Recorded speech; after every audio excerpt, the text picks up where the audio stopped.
अभी तो सिर्फ एक गाली जो कैमरे के सामने आई, कैमरा अगर वो कैमरा मैन का पकड़ के बंद ना करवाते तो इतनी गालियाँ इसमें रिकॉर्ड हो जानी थी कि खुद शायद खलील साहब के जब घर वाले वो वीडियोस देखते तो वो परेशान हो जाते कि यार ये बंदा इतनी गालियाँ निकालता है। बेचारन की ऐसे लुक दिया कि मेरे पास लोग इंटरव्यू करने आते हैं, मैं मान गया हूँ, आज मायरा को मान गया हूँ। अच्छा, वो एक टिकटॉकर हैं जिनके साथ आपका अफेयर फेमस है।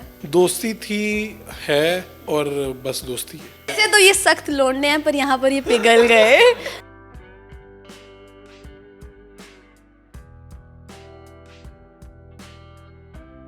नेशनल पॉइंट की वीडियोस को लाइक करें, सब्सक्राइब करें और बेल आइकॉन पर ज़रूर क्लिक कीजिए ताकि हमारी आने वाली तमाम वीडियोस आप तक पहुंच सके। हाय एवरीवन, अस्सलाम वालेकुम। मैं हूँ मायरा भट्ट और आप देख रहे हैं national point. Today I am very excited क्योंकि मैं अपनी स्टडीज़ को कंटिन्यू करने वाली हूँ और एडमिशन के लिए मैं आज आई हूँ। और मज़े की बात है कि मेरा एडमिशन आज करने वाले हैं none other than mister Farooq Shahbaz वड़ाई, जो कि अंदर हैं। आई होप आज एडमिशन दे दें क्योंकि हमेशा मेरे डॉक्यूमेंट्स कम होते थे और डांट पड़ जाती थी, लेकिन आज मैं पूरे डॉक्यूमेंट्स लेकर आई हूँ और आज वो मेरा एडमिशन ज़रूर करेंगे। अस्सलाम वालेकुम सर। कहाँ आप आ रही हैं? क्या सर आज पूरे डॉक्यूमेंट्स। नहीं, डॉक्यूमेंट्स तो आपको कहा था आपका एडमिशन नहीं हो सकता। सर क्यों नहीं हो सकता? नहीं, आप हमारी जो रिक्वायरमेंट्स हैं उस पर पूरा नहीं उतरते। सर एज लिमिट का कोई सीन है? नहीं, आपकी एज बहुत कम है, इतनी एज वालों को तो हम देते नहीं। आप स्कूल में जाएं, किसी आप कॉलेज में नहीं हो सकता आपका एडमिशन। तो सर फिर बैठ जाएं, थक जाएंगी, बैठ जाएं। सही डॉक्यूमेंट्स, आपने पहले डॉक्यूमेंट्स का बोला, अब आप एज का बोल रहे हैं। नहीं, आपकी एज बहुत कम है, मुझे ख्याल है कि आप वैसे एज क्या है आपकी? वैसे आप पता है मुझे इस बात पे खुशी हो रही है। मेरी एज कम बता रहे हैं, पता है मुझे बहुत खुशी हो रही है। मैं आपको सही बताऊँ, आप वो ये काम भी करती है ना, ये मीडिया वाला है ना, आपकी सही एज क्या है लोगों को बताएं। मेरी तरह काफ़ी लोग हैं जो गलत फहमी में। आप तो 27 के हैं। मैं 27 का हूँ, ठीक है ना? हाँ बिल्कुल हूँ। तो बस आप मैं आपसे यही कोई 10 साल छोटी हूँ। इस झूठ पे तो बिल्कुल एडमिशन नहीं बनता। आप मुझे बताएं, मुद्दे की बात करें जो आप करना चाहती हैं वो। पास उन्हें जो लेना देना करें, एडमिशन करें। मैं बड़ी देर से आ रही हूँ। मैं कर लेता हूँ, ठीक है, लेकिन इस शर्त पे कि आप अपनी जो सही उम्र है वो जो डॉक्यूमेंट्स वाली है वो वहाँ पर बता देंगी, फिर आगे से हम कर लेंगे। आप मेरी बात सुने, पढ़ाई करके क्या करना है? अभी तक आपने सालों में क्या किया वैसे बाय द वे? तो कह रही हूँ सर, जाना एंड में हमने कब्र में ही है, बस सही है। बंदा अपनी आखिरत की फिक्र करे। मैं उम्र नहीं बता रही। ठीक है, ये भी ठीक है। कैसे हैं आप फारूक? मैं बिल्कुल ठीक हूँ और आज का जो मौसम है बहुत अच्छा है, तो मैं पहले ही ख्वाहिश कर रहा था कि कॉफ़ी पीऊँ और किसी खूबसूरत लड़की के साथ पीऊँ, तो फिर आप आ गई और मेरे सारे प्लान चौपट हो गए। खूबसूरत लड़की का कहा था ना, खूबसूरत लड़की आगे कॉफी नहीं आई, इसलिए कह आ रही है, कॉफ़ी भी आ रही है। आप बात करें बस कॉफ़ी आ जाएगी। अच्छा, वैसे कहते हैं कि आपको पता ना कि हमारी पर्सनालिटी बिल्कुल ऑपोजिट है, और लेकिन ये मैंने सुना है कि ऑपोजिट अट्रैक्ट्स। हाँ, ये तो उसमें नहीं लिखा था, ये तो पेपर में नहीं लिखा था। हाँ, लेकिन ऑपोजिट अट्रैक्ट्स मतलब आपकी करती है, बिल्कुल करती है। और आप वैसे भी अट्रैक्ट करती हैं, आप बड़ी खूबसूरत हैं, अच्छी बातें करती हैं, और पता नहीं लोगों से आप क्या क्या करवा रही होती हैं, कभी कुछ करवा रही होती है कुछ। मैं तो खुद हैरान था, मैंने कहा पता नहीं ये लड़की आएगी तो पता नहीं क्या करेगी। पता मेरे फेवरेट बन गए आज। हैं? आज के दिन आप रोज़ फेवरेट चेंज होते हैं आपके? वैसे होते हैं लेकिन चेंज होते हैं। अब क्या करूँ, अब हूँ मीडिया की हूँ तो। दिन तक तो मैं फेवरेट हूँ, ठीक है, चलो शुक्र है। अच्छा, वैसे मैंने बोला कि ऑपोजिट अट्रैक्ट्स, बट ऑपोजिट काम नहीं करता। ये तो आगे पता चलेगा ना। अब आप देखें, अभी से तो रिजल्ट्स नहीं इसके बताए जा सकते, ये तो बाकी जब कैमरा वगैरह बंद होगा तो हम गपशप करेंगे। तो फारूक साहब एक बात है, आपको मैंने आज तक हंसते हुए नहीं देखा, लेकिन आज मेरे साथ आपकी हंसी नहीं रुक रही। मैं तो कह रहा हूँ कि मेरी वो कहते हैं ना बादशाह खुल गई। तो मैं बहुत खुश हूँ आप आई हैं ना, ख़ास तौर पे। पता नहीं ये मौसम का भी होता है। अच्छा, ये लोगों को बड़ी गलत फहमी है। मैं कल कहीं बैठा हुआ था तो मैं हंस रहा था, क्या लगा रहा था, तो एक आया भाई मेरे पास, कहता जी मैंने आज आपको ज़िंदगी में पहली मरतबा से देखा है। मैंने कहा भाई मैं हंसता हूँ, क्या लगाता हूँ सबको। कहता नहीं ऐसी ਤੁਹਾਡੀ जिन्नियां वीडियोस देखी हैं तुसी बड़े ही सख्त सवाल पूछ रहे होंगे। अरे यार वो जॉब की नेचर है, काम ऐसा है। अब आप मुझे बताएं कि एहतसाब अदालत में नवाज शरीफ को सजा हो रही तो वहाँ मैं जाके हंस के तो बातें नहीं पूछ सकता। मेरे जैसे होगी तो वहाँ पे भी हंसेगी। अच्छा, अब कोई ऐसा वाकया, कुछ सीरियस बात जा रही तो वहाँ पर तो सीरियस ही पूछा जाएगा ना। हाँ, लेकिन आम जिंदगी में बहुत हंसता हूँ, अपने लोगों के साथ एंजॉय करता हूँ, और मुझे तो मेरे दोस्त कहते हैं यार तुम महफिल लगाते हो। लेकिन यूनिवर्सिटी में तो लड़कियों का भी आप बड़ा शुगर लगाते रहे हैं। ये किसने पता चला? बस देख लें, मैं आपकी यूनिवर्सिटी में होती थी पर आपको ये बात नहीं पता। लगाते रहे हैं, बड़ा बड़ा मज़ेदार सीन होता था। मैं एक दिन, सर्दियाँ थी तो एक दिन मैं आया तो चादर लेके आ गया, ठीक है, और हम बैठा हुआ था तो चादर मैंने, जिन्होंने कहते नहीं इस पंजाबी जो बुक्कल मारी, वो मार ली, यहाँ से कानों से ऐसे लपेट ली। तो टीचर अंदर एंटर हुई तो सारे लोगों की तरफ उन्होंने देखा तो मेरी तरफ ऐसी नज़र पड़ी तो ऐसे हो गई, एकदम हो गई। तो सारे बच्चे भी मेरी तरफ देख के हंसना शुरू हो गए। मेरा जो यूनिवर्सिटी का टाइम था तो लोग लड़कियों की तरफ देखते थे दूसरी नज़रों से, थोड़ा सा कि चलें कोई लड़की मोहब्बत में गिरफ्तार हो जाए। मेरा ये सीन ही नहीं था, मतलब इसमें मैं कुछ शराफत वाली वो नहीं बता रहा अपनी। सीन ये था कि मैं लड़कियों को तंग करता था, तंग दूसरे सेंस में करता था, तंग करना, अभी कुछ खिलाओ ये वो। मेरे दोस्त कहते तुम वाहिद लड़के हो जो लड़कियों से बिरयानी खाते थे, लड़कियों से सैंडविच खा लेते थे।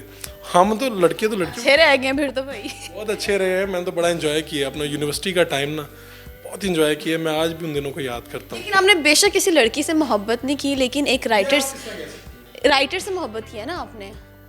कौन सा वाला है? आपका फेवरेट ड्रामा मेरे पास तुम हो। उनसे तो बहुत ज़्यादा मोहब्बत की है, मैं आपको बता नहीं सकता। मोहब्बत आउट ऑफ कंट्रोल हो गई थी, हम दोनों तरफ से, वो भी मोहब्बत कर रहे थे, मैं भी मोहब्बत कर रहा था। फिर ये नहीं देखी है, ये ना देख ली। लेकिन आपके कद काट की, आपके बालों की तारीफ भी तो उन्होंने पहले की थी ना, आप ऐसे तो ना कहें। मैं वहाँ पे भी थी, मैं वहाँ पर भी थी। कहाँ छुपी होती हैं आप? अच्छा, मैं आपको फिर अब बता देता हूँ। इस इंटरव्यू में मज़े की बात यह है कि आप टाइम पे आई हैं। परसों एक कैफ़े पे मैं बैठा हुआ था, हमारे दोस्तों का कैफ़े है, तो वो भी आ गए, मेरी मोहब्बत की जिनकी आप बात कर रहे हैं।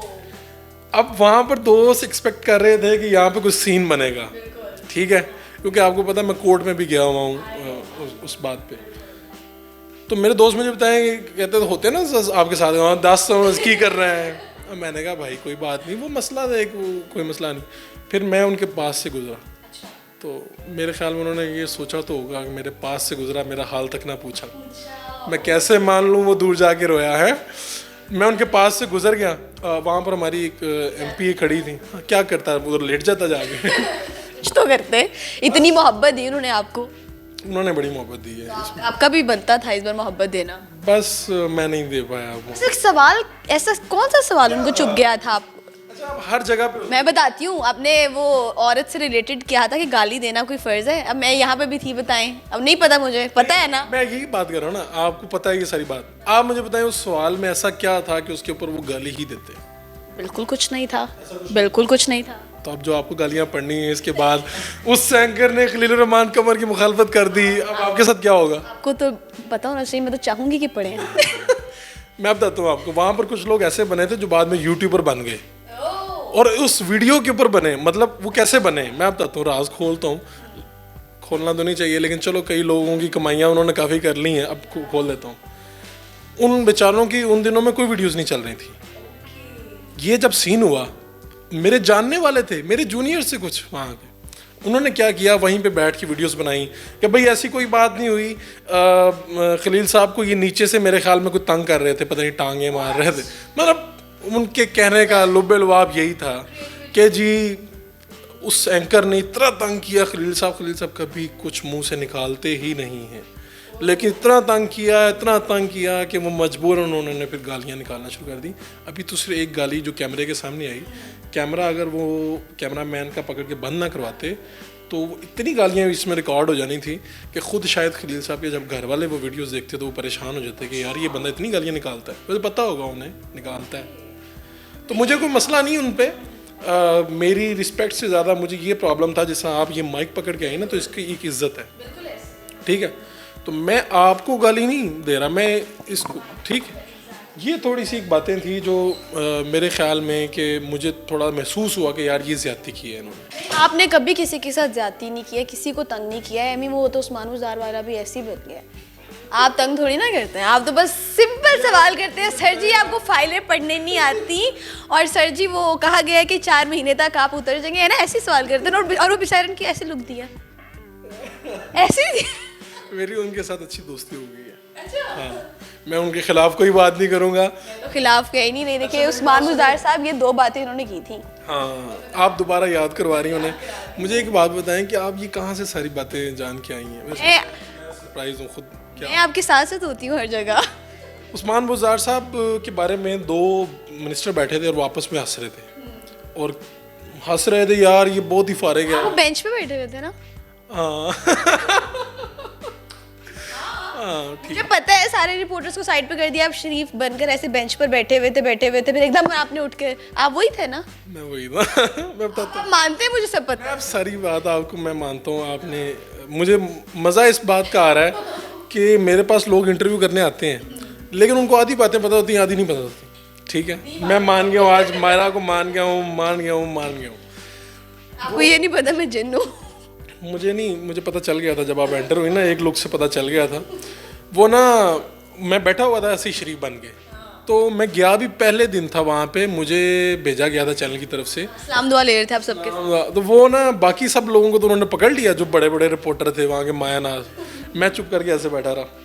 जो बिल्कुल सामने आया तो वो सवाल जो पब्लिक का सवाल था मैंने उठा के उनसे पूछ लिया। उसके बाद जो हुआ वो मायरा बहुत अच्छी तरह जानती है। मुझे तो पता है, मैं ये जानना चाहता ना मुझे। अच्छा, उसके बाद क्या हुआ? इंटरेस्टिंग स्टोरी वो सुनाऊं?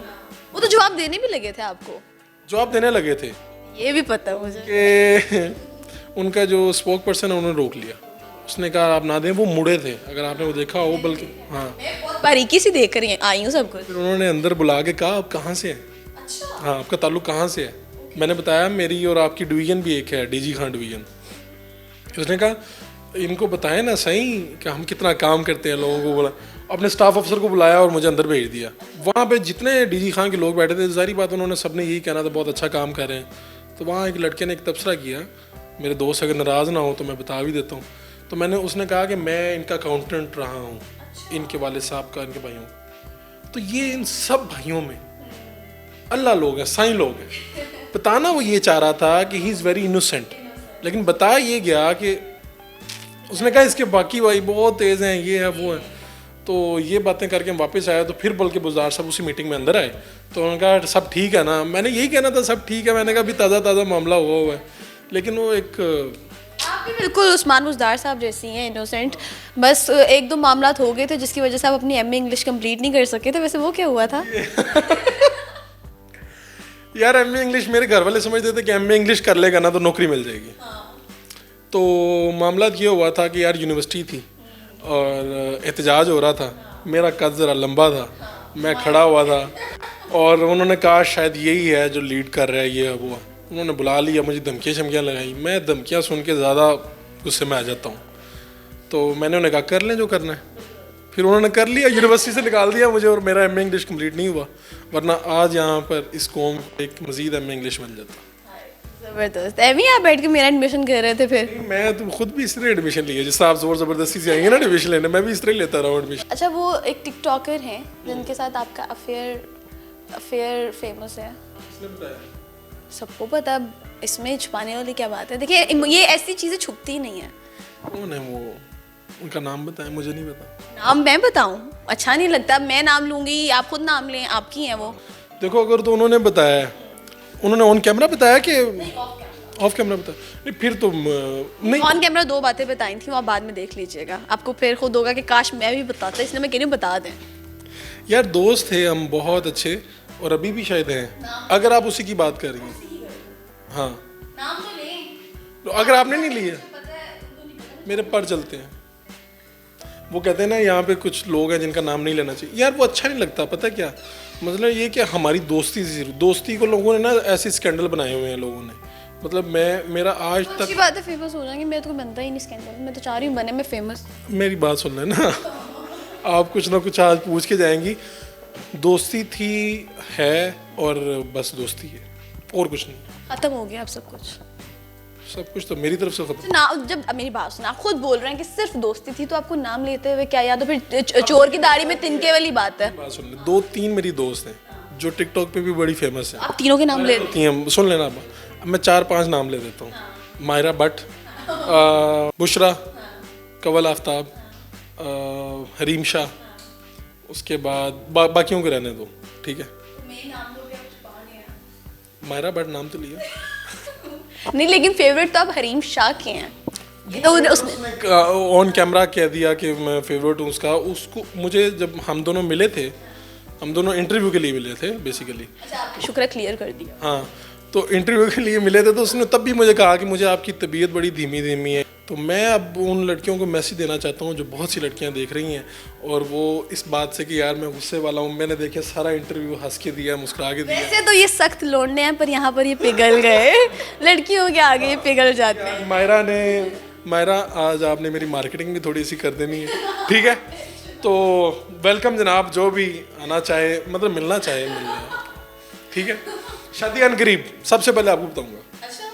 That's great, बहुत मज़ा आया आपसे बात करके और मुझे उम्मीद है आपको भी मज़ा आया होगा। ज़ाहिर है दी मायरा भट्ट के साथ बैठे थे सही बात है, मायरा भट्ट के साथ बैठना एक एजाज़ है मेरे लिए। हाँ, प्राइड ऑफ परफॉर्मेंस से कम थोड़ी ना है। बस ये अभी मैं बस थोड़ी देर में दम दरूद करके अपने आप को, आपने बातें इस तरह की की हैं, मैं हैरान हुआ। अच्छा मैं आपको एक बात बताऊँ, मायरा भट्ट अगर पता नहीं आपकी तारीफ चलाते हैं कि नहीं चलाते। मैं तो हर इंटरव्यू में करवाती हूँ, हमेशा काटी होती है। मेरा बट मैं मानता हूँ इस बात को कि आप मेरी शख्सियत के ऊपर वो आपने सवाल किए, इससे पहले लोगों ने नहीं किए।